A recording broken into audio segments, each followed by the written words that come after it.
Yeah, I think that's a pretty thorough list, David. I think for us in the manufacturing industries, we have to be our own advocate. Um, we have to take responsibility in trying to change the negative perceptions around. And a great way of doing that is by participating in things like Manufacturing Day. So I think I told you earlier, David, that I visualize my book as kind of a window into manufacturing. And the analogy I used is on a lot of construction sites, if you're walking down the street, you can hear that there's a big building being built, and it's all walled off with plywood on the sidewalk so no rocks come shooting out and hurt you.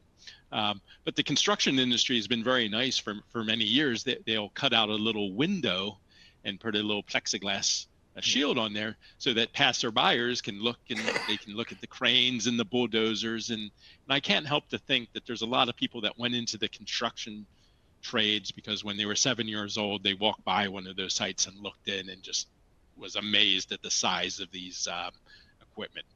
And with manufacturing, the analogy is, well, we have a lot of manufacturing that's situated in a metal fab building, windowless off the side of the highway with very little signage. Thank you for watching. To learn more about this topic, check out the links in the description. And if you enjoyed what you saw, like the video and subscribe to the channel.